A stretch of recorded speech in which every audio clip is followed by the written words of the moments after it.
I was looking through my bookshelf today and came across my first Bible.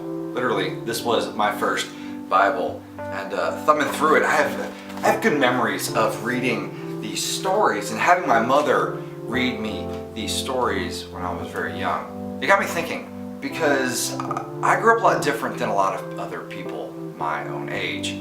I grew up in a Christian household, I was homeschooled, I grew up in the church, and I always had a relationship with God. About a year ago, I heard the statistic that my generation is the first generation in America to have, by and large, no positive interaction with the church. My generation, first one in history that has not had a good interaction with religion. It's also my generation that is fully embraced postmodernism.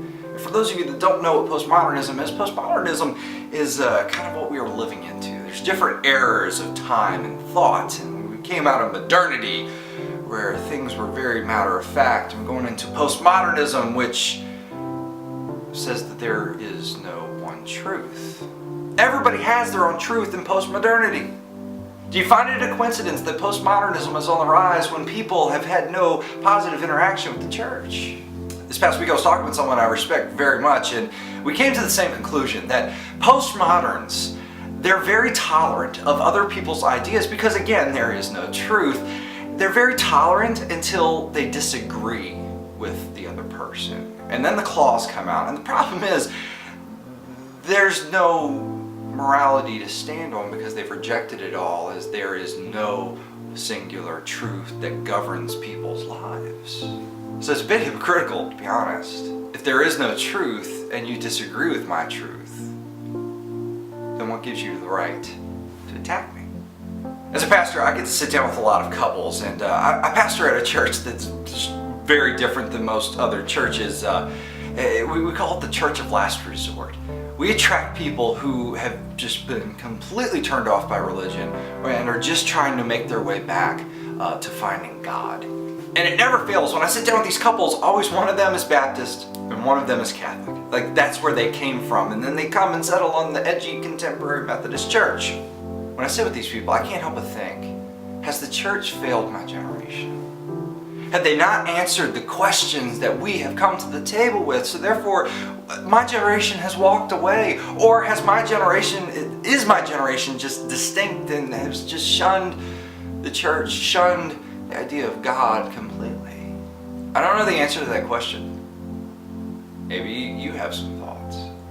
But one thing I am blown away by is that when people come to our church with questions, they just are amazed that we have questions too. That we don't have every last detail figured out to a T, that we're still searching. And it's that brutal honesty of, I don't know. That somehow, some way, God is using that and people are finding faith in a place where they have previously rejected it. So are you a postmodern? Do you reject that there is any one given truth out there? And then if that is the case, how do you respond to people that you disagree with? Can you respond to people you disagree with?